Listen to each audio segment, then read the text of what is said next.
वाह रागिनी जी वाह, आप तो बड़ी ही हिपोक्रेट हैं। एक तरफ आपको हिंदू ट्रेडिशंस और फेस्टिवल्स जैसे छठ पूजा में सिर्फ नौटंकी दिखाई देती है और दूसरी तरफ आप बड़े शौक से हैलोवीन सेलिब्रेट करती हैं। एक ऐसा वेस्टर्न फेस्टिवल जिसका मतलब भी शायद आपको ठीक से पता नहीं, या फिर पॉसिबल है कि मैडम के गुड बुक्स में आने के लिए भी ये सब किया जा रहा है। कांग्रेस का स्पोक्सपर्सन बनने के लिए वेटिकन का वैलिडेशन भी जरूरी है ना दोस्तों।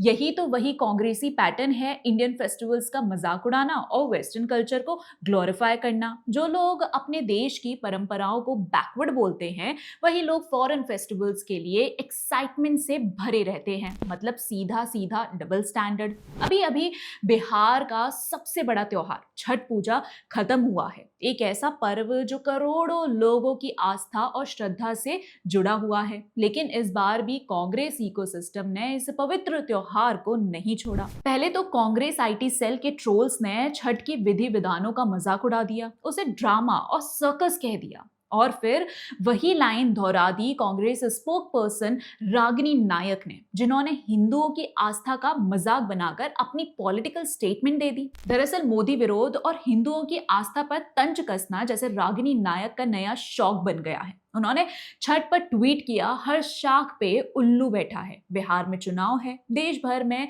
भाजपाइयों की नौटंकी का सैलाब है, यानी एक पूरे धार्मिक पर्व को नौटंकी बता दिया। कांग्रेस का भी बढ़िया है, हिंदू त्योहारों का अपमान करने का और हिंदुओं को अपने त्योहारों मनाने के लिए गिल्ट देने का कोई मौका ये पार्टी छोड़ती नहीं। और जब ये उनके इलेक्शन रिजल्ट्स में दिखता है तो 55 में बचपन सा बिहेव करने वाले इनके नेता वोट चोरी करके रोने लगेंगे। जो परबे नहीं करता उनको वोट चोरी कहां से होगा सर? उनको वोट दीजिएगा तब ना सर। और सबसे ज्यादा हिपोक्रेसी तो यहाँ दिखाई दी रागिनी नायक के डबल स्टैंडर्ड्स में। एक तरफ तो वो बीजेपी लीडर्स के छठ रिचुअल्स को नौटंकी कहकर ट्रोल करती हैं, और दूसरी तरफ वही रागिनी नायक कुछ दिन बाद हैप्पी हैलोवीन लिखकर सोशल मीडिया पर फोटो डालती हैं फुल एंथुसियाज्म के साथ, एक ऐसे वेस्टर्न फेस्टिवल को सेलिब्रेट करते हुए जिसका कॉन्सेप्ट भी उन्हें ठीक से समझ नहीं। खैर, जहां तक समझ की बात है वो तो कांग्रेस में कोई क्राइटेरिया नहीं है। सवाल ये है,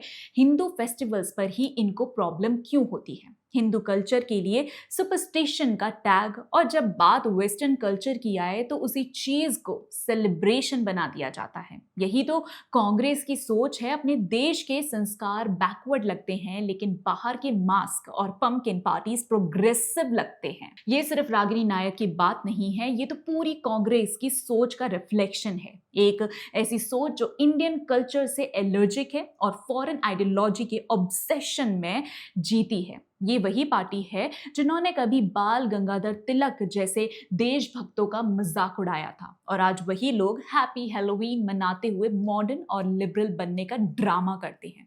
कांग्रेस के नेताओं ने हिंदू फेस्टिवल्स का मजाक बनाना एक फैशन बना दिया है, जैसे देश की परंपराओं का अपमान करना ही उनके लिए प्रोग्रेसिव का नया स्केल हो। दोस्तों, अब आप ही बताइए जरा, छठ पूजा ड्रामा है, लेकिन हैलोवीन रागिनी जी की मासी का फेस्टिवल, ये सिर्फ डबल स्टैंडर्ड नहीं बल्कि कांग्रेस की खुली हिंदू फोबिया है, जहां अपने धर्म और परंपराओं का मजाक बनाना उनकी लिबरल आइडेंटिटी का हिस्सा बन चुका है। अब दोस्तों, इस पर आपके क्या विचार हैं, हमें कमेंट बॉक्स में जरूर बताइएगा, और वीडियो पसंद आई हो तो लाइक, शेयर और चैनल को सब्सक्राइब करना मत भूलिएगा। मिलते हैं अगली वीडियो में, तब तक के लिए धन्यवाद।